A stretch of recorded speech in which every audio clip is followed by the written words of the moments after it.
दोस्तों, पेश है बच्चे की चोरी। सागर सलीम।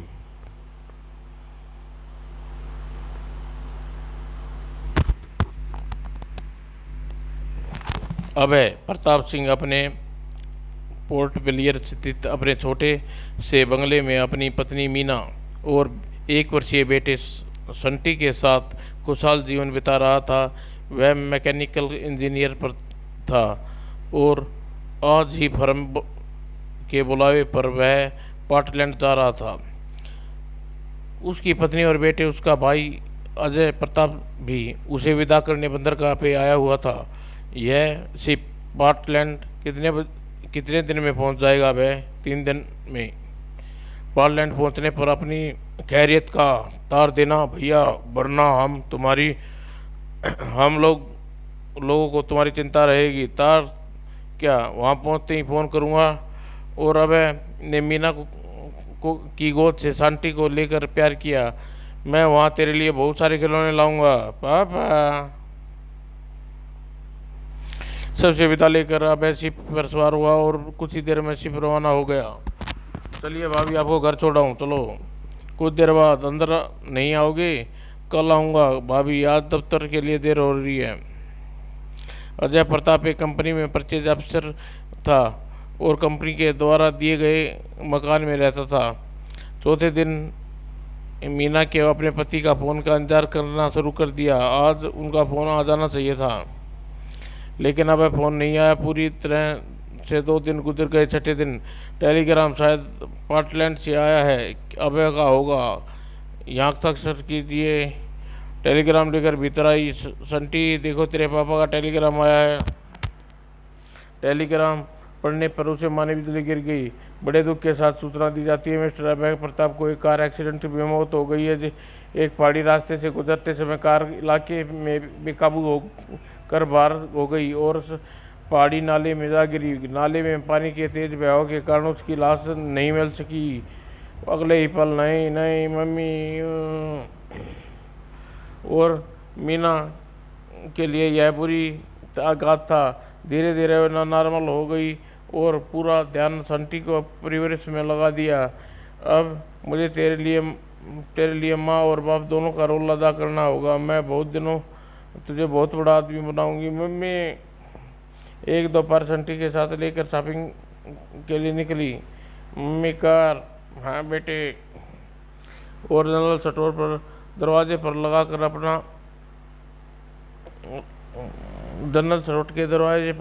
अब उसने अपने पाम खड़ी कर दी।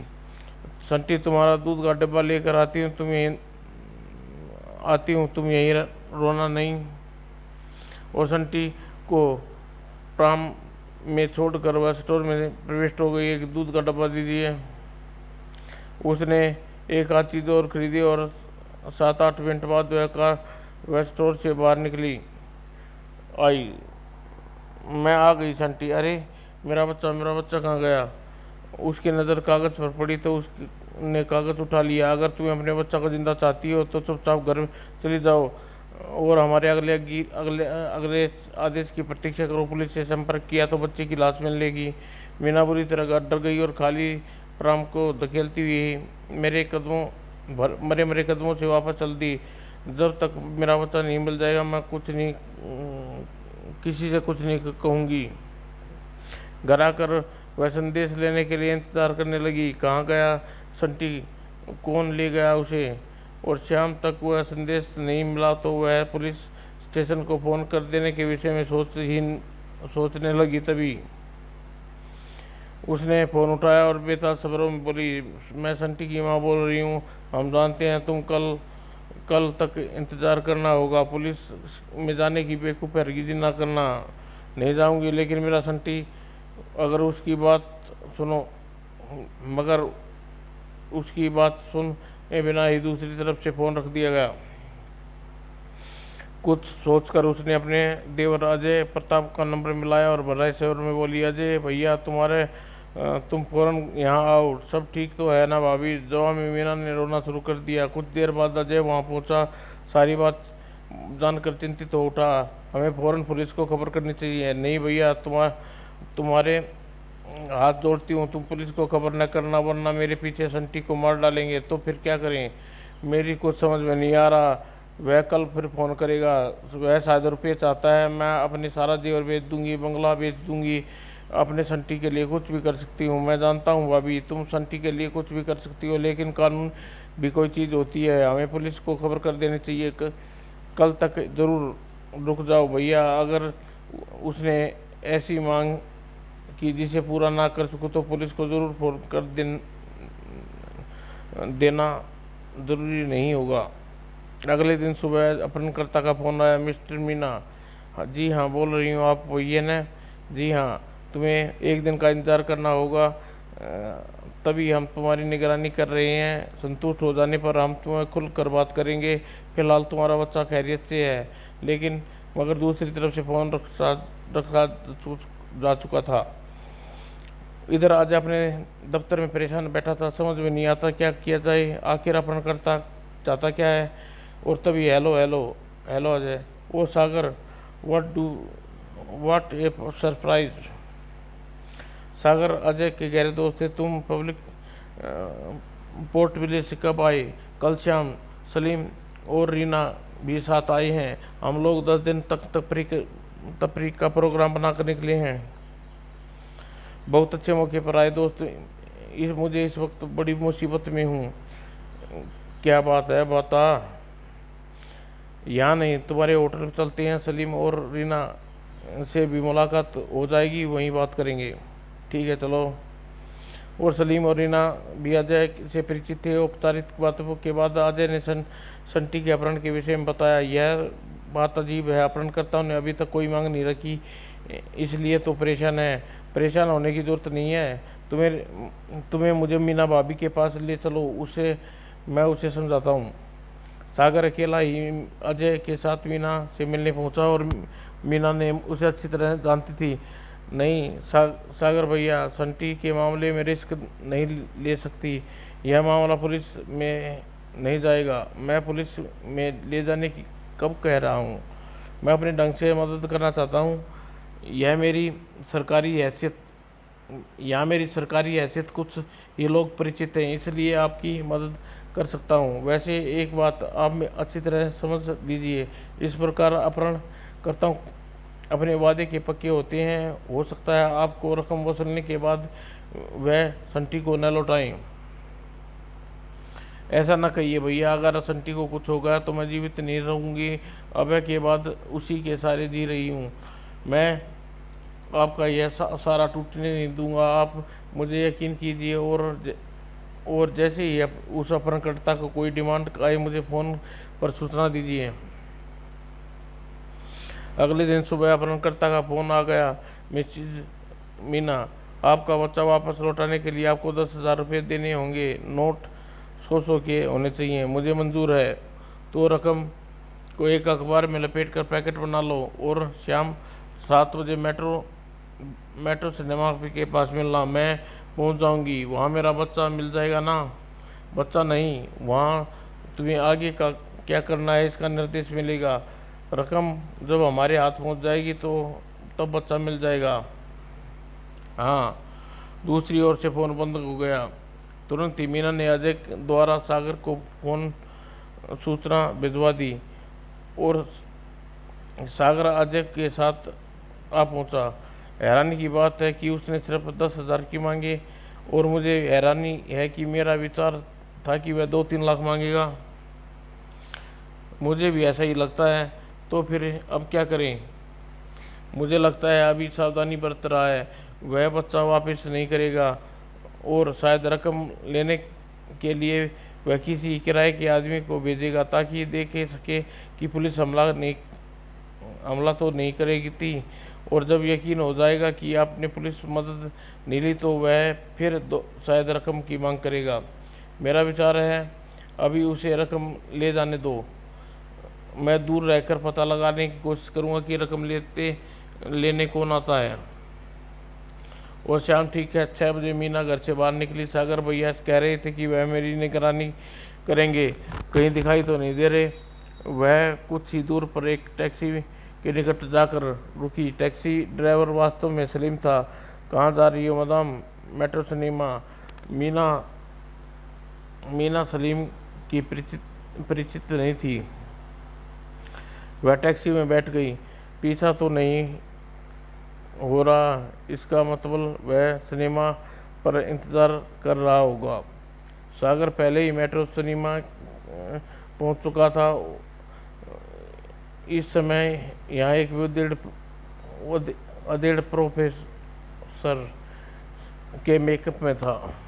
मीना आने वाली होगी। और 5 मिनट बाद टैक्सी आकर रुकी। कितने हुए? 100 रुपये। आ गई। और सागर टैक्सी के निकट पहुंचा और दरवाज़ा खोलकर भीतर बैठ गया। टैक्सी खाली नहीं है। खाली तो है बेटा, तभी बैठा हूँ। नीचे उतरो, मुझे अब घर जाना है। दूर से देखने वाले लोग को लग रहा था दोनों में बहस चल रही है, जबकि दोनों बहस नहीं, दौरान अपनी अपनी बात भी कर रहे थे। सलीम ने सागर को बता दिया था कि मीना का पीछा नहीं किया गया, नहीं उतरता। 2 मिनट बाद सागर जोर से बड़बड़ाता हुआ टैक्सी से उतरा। क्या ज़माना आ गया है, छोटी सी कोई टैक्सी वाला जाने के लिए राज़ी नहीं हो रहा, सब लंबी सवारी चाहते हैं, बेईमान कही के। और तभी बीवी जी आपके लिए पत्र है, यहाँ से मिल्टन रोड की तरफ पैदल चलो, 2 फलांग बस स्टेशन है, उसके निकट एक कूड़े का ड्रम रखा हुआ है, पैकेट उसी ड्रम में डालकर सीधे अपने घर चली जाओ।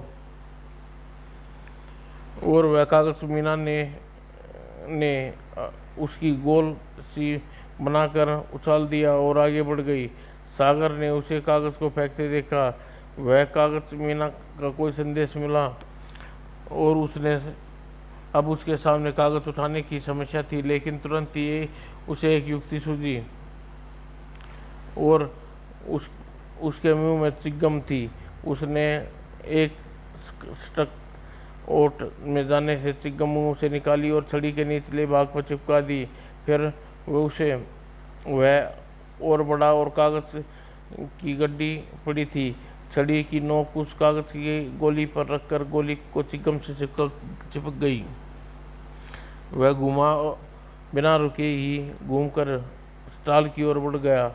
कागज़ पढ़ने के बाद वह तेज़ी से मिल्टन रोड की ओर चल दिया। सलीम उसे वापस चले जाने का इशारा कर दिया था। वह बस स्टैंड से 100 गज दूर था कि मीना ने पैकेट ड्रम में डाल दिया और पैकेट डालकर मीना खड़ी सीधी चली गई। अब सागर बस स्टैंड पर इस प्रकार खड़ा था जैसे बस की प्रतीक्षा कर रहा हो। तभी एक व्यक्ति स्टैंड पर पहुंचा। अरे भाई, यहाँ कोई बस आती है? कितनी देर से खड़ा हूँ, यह बस आने का टाइम तो हो रहा है। तभी एक व्यक्ति उसे सामने टहलता हुआ आया और कूड़ेदान के ड्रम के निकट जाकर रुका। यह हो सकता है। वह ड्रम पर झुक गया और अगले ही पल उसने पैकेट निकाल लिया। पैकेट को जेब में रखकर वह व्यक्ति चल पड़ा। लगता है आज कोई बस नहीं आएगी, मैं पैदल ही जा रहा हूँ। और कुछ दूरी पर रखकर सागर व्यक्ति के पीछा करता रहा और सागर के निकट पहुंचकर एक तेज ट्रक गुजरा। सागर के निकट से एक तेजी से एक ट्रक गुजरा और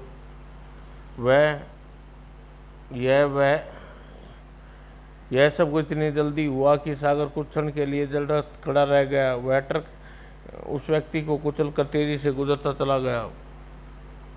कुछ देर में वहाँ लोगों की भीड़ एकत्रित हो गई। यह एक्सीडेंट नहीं है, ट्रक ने जानबूझकर कुचला है। और जब मीना घर पहुंची तो फ़ोन की घंटी बज उठी। उसने लपक कर फ़ोन उठाया। मैं मीना बोल रही हूँ। तुमने बहुत बड़ी गलती की। क्या मतलब? तुमने किसी को हमारे बारे में बता दिया। फ्रेंच का तो दाढ़ी वाले एक व्यक्ति ने हमारे आदमी का पीछा किया। कौन है वह दाढ़ी वाला? मैं किसी दाढ़ी वाले को नहीं जानती, मेरा विश्वास करो। क्या तुम्हें रुपये नहीं मिला? नहीं, और तुम्हें तुम्हारा बच्चा भी नहीं मिलेगा। वो दाढ़ी वाले की ओर से संतुष्ट होने के बाद हम दोबारा फ़ोन करेंगे। और सागर अपने होटल के कमरे में सलीम के साथ बैठा था। सलीम, अब मुझे मामला मामूली अपहरण का नहीं लग रहा। वह व्यक्ति का त्यारा बाद में विश्वास से कह सकता हूँ संटी का अपहरण रुपयों के लिए नहीं किया गया। इस अपहरण के पीछे जरूर कोई साजिश है। साजिश? हाँ, वह व्यक्ति इसलिए कत्ल कर दिया गया क्योंकि असल अपराधी को पता चल गया था कि पीछा हो रहा है। सिर्फ रुपयों की अपहरण करने वाले किसी आदमी की हत्या नहीं करता। हाँ, यह तो है, ठीक बात है। मीना का पति अब एयर एक्सपर्ट मैकेनिकल इंजीनियर था। इसी सिलसिले में वह पोलैंड गया था, जहां उसकी एक कार एक्सीडेंट में मृत्यु हो गई थी। इस दुर्घटना में तो 6 महीने हो गए हैं। हाँ, लेकिन ज़रा फर्ज करो कि अब पनडुब्बी की तरह तरह कोई ईजाद कर रहा था, फिर उसे यंत्र बनाया हो जो पनडुब्बी के काम आ सकता हो।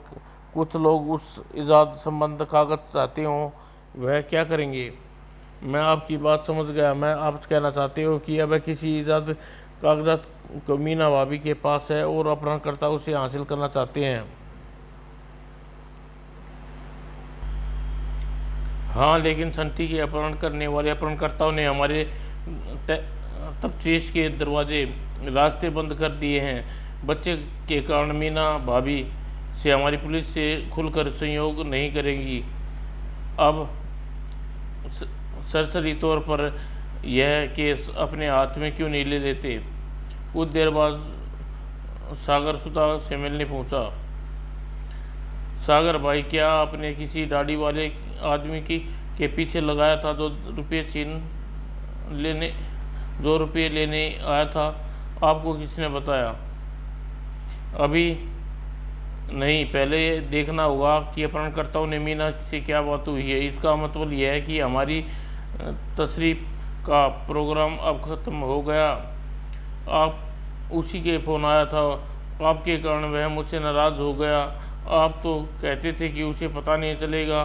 दरअसल मैं उस आदमी का अपहरणकर्ता समझ रहा था भाभी, इसलिए बहुत ज़्यादा सावधानी नहीं बरती थी। अब मीना उसकी बात काटी।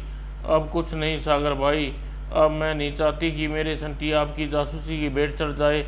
मैं अब इस मामले में आपसे सहयोग नहीं करूंगी, और जब तक संटी वापस नहीं आ जाता आप मुझसे मिलने भी नहीं आएगा।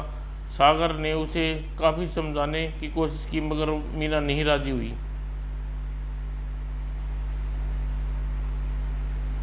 अंत में निराश होकर सागर होटल लौट पड़ा। अब मीना भी भाभी पर नज़र रखनी होगी। सलीम, तुम इस वक्त मीना की भाभी के घर के सामने पहुंचो जाओ कि दूर रहकर उसकी निगरानी करो। लेकिन 2 दिन तक मीना अपने घर से बाहर नहीं निकली। मैं तो बोर हो गया हूँ यहाँ ड्यूटी देते देते। 2 दिन से फ़ोन नहीं आया के कारण मीना रो रो कर बेहाल हो चुकी थी। शाम के समय अचानक फ़ोन की घंटी बजी। उसी का फ़ोन होगा। रिसीवर उठ कान पे लगा के आवाज़ सुनाई पड़ी, मिसिज मीना, हमने तुम्हारा बच्चा लौटाने का फैसला कर लिया है, लेकिन अब हमने कीमत बढ़ा दी है। मेरे पास जो कुछ भी है सब देने के लिए तैयार हूँ। हमें कुछ नहीं चाहिए। तुम्हारे पास नगद रकम और जेवर, उन्हीं से काम चल जाएगा तो मंजूर है? गुड। अपने सारे जेवर एक छोटे से बॉक्स में बंद करो और अब से ठीक आधे घंटे बाद बॉक्स को लेकर घर से चल पड़ो। प्लाजा चौराहे पर 45 नंबर नीली कार प्रतीक्षा में खड़ी है। कार के बैठ जाना। ड्राइवर हमारा आदमी है, तुम्हें उस जगह पर ले जाएगा जहां तुम्हारा बेटा है। ठीक है।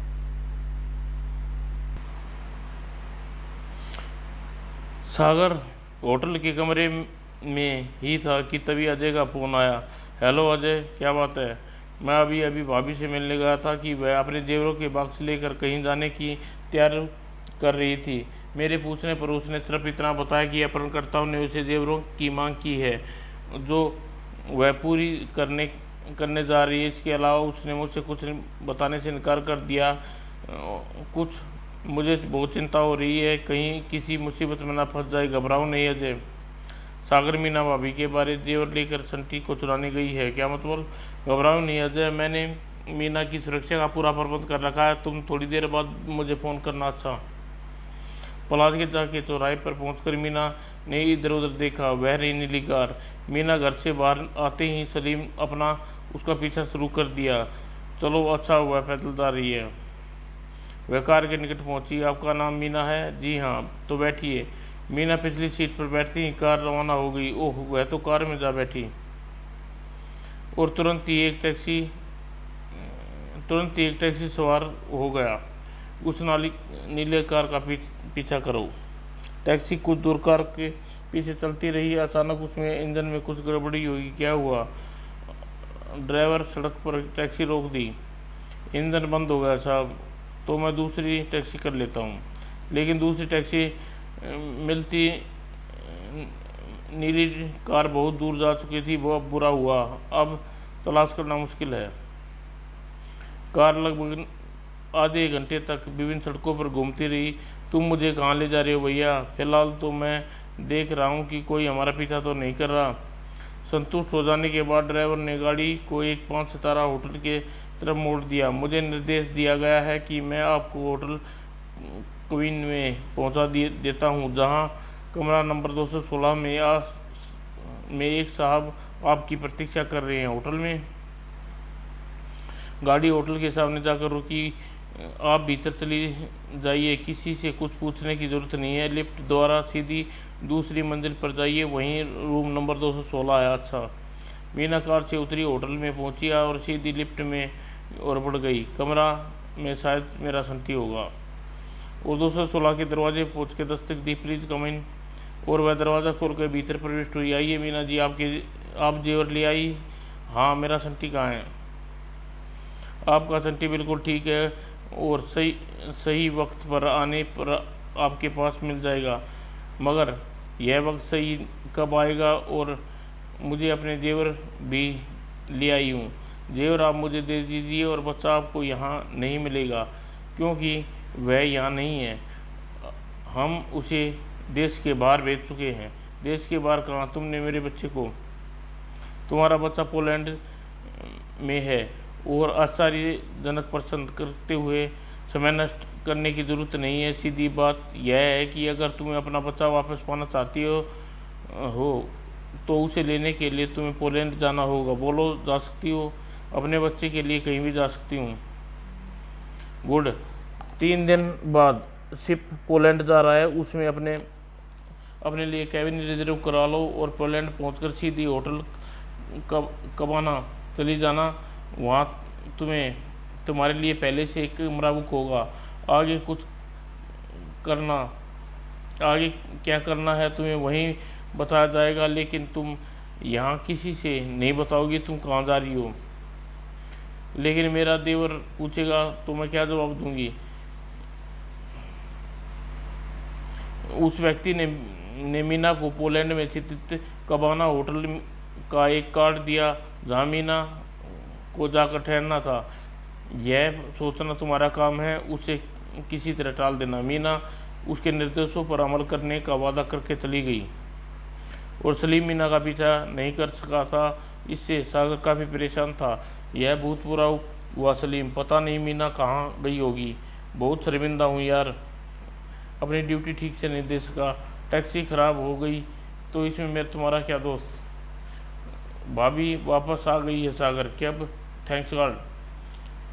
मैं अभी उससे मिलकर आ रहा हूँ, लेकिन संटी उसे वापस नहीं मिला। वह काफ़ी चिंतित थी, मगर वो कुछ बताने को तैयार नहीं थी। मैं सोच रहा हूँ पुलिस को सूचना दी जाए। नहीं अजय, यह मामला सुलझने की बजाय उलझता जा रहा है। अपहरणकर्ता साधारण अपराधी नहीं है। हो सकता है पुलिस से में जाने से संटी को नुकसान पहुंच जाए, और अगर ऐसा होगा तो मीना हमें कभी क्षमा नहीं करेगी। तो फिर क्या करें? भाभी तो इस विषय में कोई बात करने के लिए तैयार नहीं है। मुझसे सिर्फ यह कहा कि मैं संटी कुछ दिनों में वापस आ जाएगा। इस सूरत में हमें प्रतीक्षा के सिवा कुछ नहीं कर सकते। हाँ, अब मीना बहुत होशियार से नज़र रखनी पड़ेगी। मुझे लगता है अपहरणकर्ता उससे कोई खास काम लेना चाहते हैं।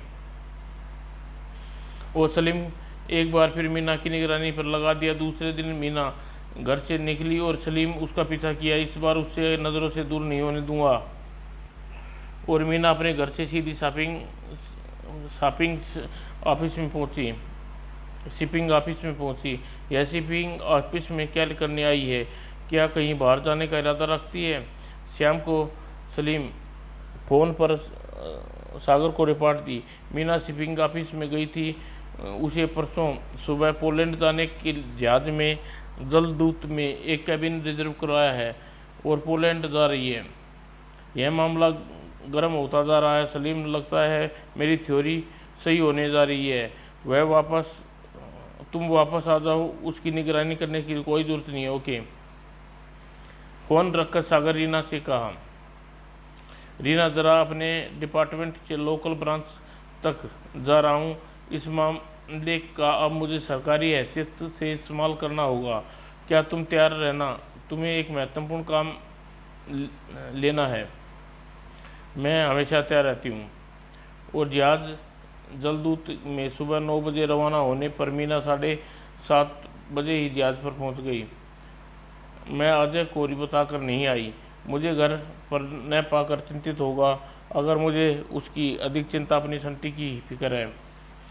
और असिस्टेंट उसका टिकट देखा। आपको कैबिन नंबर 5 है, आइए आपको पहुंचा देता हूं। Thank you. यह है आपका कैबिन।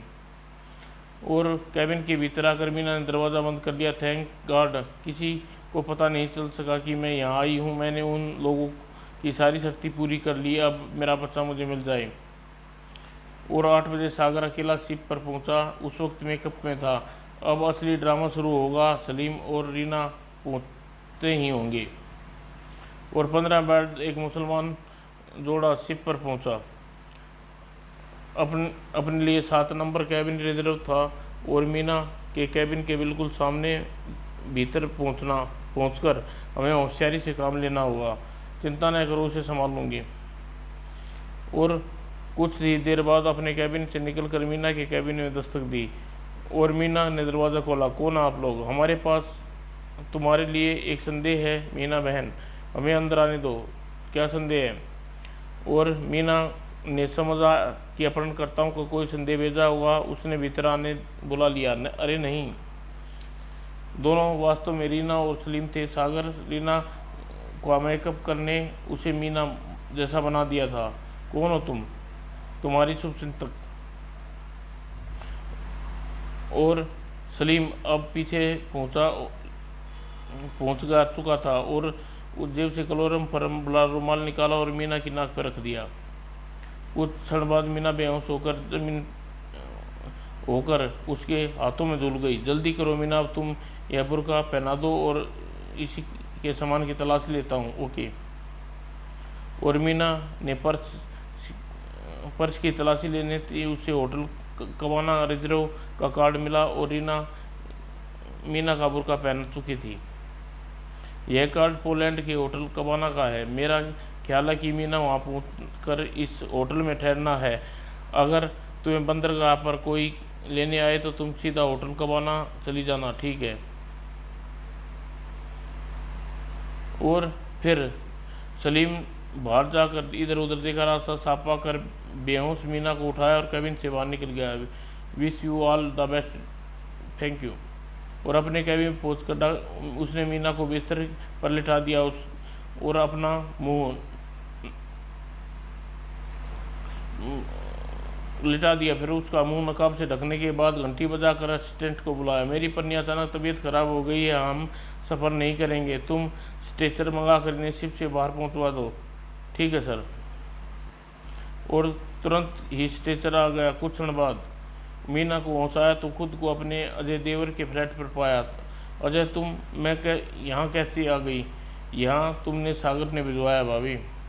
सागर ने? और वह बिल्कुल मेरी जैसी औरत कौन थी? और यह सब चक्कर क्या है? क्या यहाँ क्यों लाया गया है? इसलिए कि तुम दुश्मनों के फंदे में फंसने जा रही थी।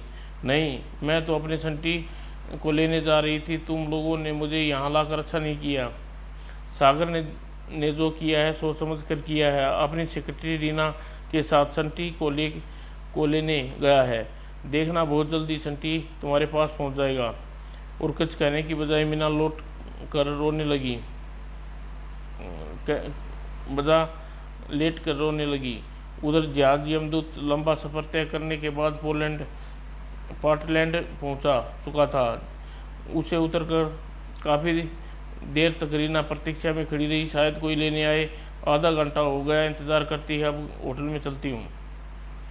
रीना की टैक्सी में सवार होकर जाते देख सागर भी टैक्सी लेकर होटल कबाना के लिए रवाना हो गया। शिप पर रीना से मिलकर वह उसका प्रोग्राम जान चुका था। वह लोग मीना का होटल में कहीं इंतज़ार कर रहे होंगे। सागर ने भी होटल कबाना में कमरा ले लिया था और रीना होटल के कमरे में पहुंच चुकी थी। कुछ देर बाद वॉच ट्रांसमीटर पर सिग्नल हुआ। ओह, सागर बात करना चाहता है। यस सागर। रीना, मैं इस वक्त होटल में ठहरा हूँ, तुम घबराना नहीं। अगर तुमसे कोई मिलने आए तो तुम्हारे निर्देशों का पालन करना और किसी से बात करने वक्त ट्रांसमीटर स्विच ऑन रखना ताकि तुम्हारी बातें सुन सकूं। सागर ने बात करने के बाद रीना में हिम्मत बढ़ गई थी और 2 मिनट बाद एक व्यक्ति उससे मिलने आया। मिस मीना? जी हाँ, मैं हूँ। आइए, तुरंत मेरे साथ चलना है। ठीक है, मुझे 5 मिनट का वक्त दो, मैं कपड़े बदल लूँ। उस व्यक्ति को ड्राइंग रूम के सोफे में बैठाकर वह बाथरूम में आ गई और ट्रांसमीटर सिग्नल देकर सागर को होशियार कर दिया। सागर होटल की एक कार किराए पर ली और मीना का संदेह तुरंत ही वह बाहर कार में बैठा। जब मीना ने उस व्यक्ति के साथ रवाना हुई तो उसने उनकी कार से पीछा शुरू कर दिया। 15 मिनट बाद रीना को लेने वाली कार एक कोठी के सामने पहुंचकर रुक गई। सागर कोठी में अपनी गाड़ी कुछ दूर रोक दी। कोठी के कमरे में 2 व्यक्ति बैठे थे। आइए मिस्टर मीना, पोलैंड में आपका स्वागत करते हैं। मैं आप लोगों को नहीं जानती, मुझे यह बताइए कि मुझे यहाँ क्यों लाया गया है। हम आपको एक तोहफा देना चाहते हैं। मेरा बच्चे से भी बड़ा तोहफा, आप देखकर खुश हो जाएंगे। प्लीज़ पहलिया ना बजाऊँ, मैं बहुत दुखी हूँ। पहले इन्हें खुश कर दो जिमी। और जॉर्ज मिसेज रीमा को उस कमरे में पहुंचा दो। आइए। और रीना को एक कमरे के दरवाजे पर लेकर आ गया। अंदर आइए। रीना भीतर प्रवेश हुई। रीना, तुम?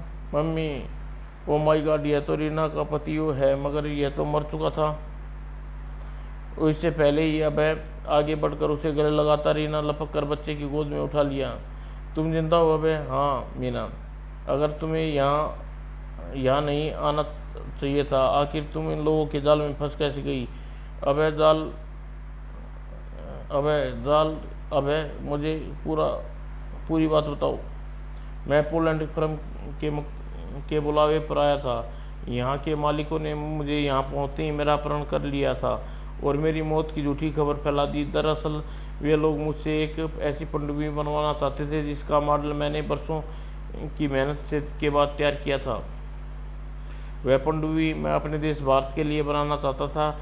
इन लोगों ने मुझे धोखे से यहाँ बुलाकर कैदी बना लिया और मुझे पनडुब्बी बनवाने के दबाव डाल रहे हैं। मैं राजी न हुआ तो इन्होंने मुझे पर दबाव डालने के लिए संटी का अपहरण करा लिया और अब तुम्हें भी ले आए। इन्होंने मुझ पर दबाव डालने के लिए किया। अब तुम दोनों जीवन बचाने के लिए मुझे इनकी बात माननी पड़ेगी। रीना हाथ में बंदी ट्रांसमीटर द्वारा सागर को अपनी कार में बैठा सब कुछ सुन रहा था। वे लोग इस वक्त इजरायली जासूसों की कैद में है मीना। यह लोग पोलैंड में अपना डेरा जमाए हुए हैं और अब यह मुझे और इजराइल भेज देंगे। मुझे इसका आदेश मानना होगा। मैं ऐसा कभी नहीं होने दूंगा। अब है। और उसने तुरंत ही गाड़ी घुमाई और तेजी से पोलैंड पुलिस के हेडक्वार्टर चल दिया। पोलैंड सरकार की मदद तुरंत ही अब है और रीना को चुनाना होगा। पुलिस चीफ अपनी पहचान बताकर सागर ने जानकारी दी और उससे सहायता की अपील की। वेल मिस्टर सागर, भारत हमारा पड़ोसी देश है, हमें उसकी पूरी मदद करेंगे। यूँ कहिए कि आपकी मदद हम इजरायली जासूसों को पकड़े न जाने कब से हमारे देश में छुपे बैठे हैं। Thank you. और सागर की अगुवाई में पुलिस उनकी कोठी पर छापा मारा और मीना 7 दिन में अजय के फ्लैट में कैद थी। और अजय ने एक क्षण के लिए भी उसे फ्लैट से बाहर नहीं जाने देता था। यह तुम अच्छा नहीं कर रहे अजय, मेरे संटी को कुछ होगा तो तुम्हें कभी माफ़ नहीं करूँगी। संटी को कुछ नहीं होगा सागर, लौटने तक तुम्हें इसी फ्लैट में रहना होगा। 8वें दिन जब नीना कमरे से दरवाज़ा खुला, गुड मॉर्निंग मीना जी, तुम खाली हाथ आ गए, बोलो मेरा संटी कहाँ है। सागर ने घूमकर पूरा दरवाज़ा खोला, आपके संटी के साथ आपको तोहफा भी लाया हूँ अजय। और अजय से लिपट कर आगे बढ़ी। और मीना माय डार्लिंग, उन दोनों को छोड़कर सागर बाहर चला आ गया, जहाँ सलीम और रीना अजय के सारे हालात के बारे में बता रहे थे। रीना जी, आप लोग ने हम पर बड़ा उपकार किया, मैंने कभी सोचा भी नहीं था कि अभय भैया जीवित होंगे, लेकिन मैंने सोचा था जब मीना पोलैंड के लिए जहाज़ के कैबिन में बुक करा रही थी तभी मैं समझ गया था। कुछ देर बाद मीना अपने पति के साथ कमरे से बाहर निकली। मुझे क्षमा कर दीजिए सागर भैया, मैंने आपको गलत समझ रही थी, आपने मुझसे फिर से सुहागिन बना दिया। उठो मीना, यह तो हर भाई का फर्ज होता है कि वह अपनी बहन की सुहाग की रक्षा करे। समाप्त दोस्तों।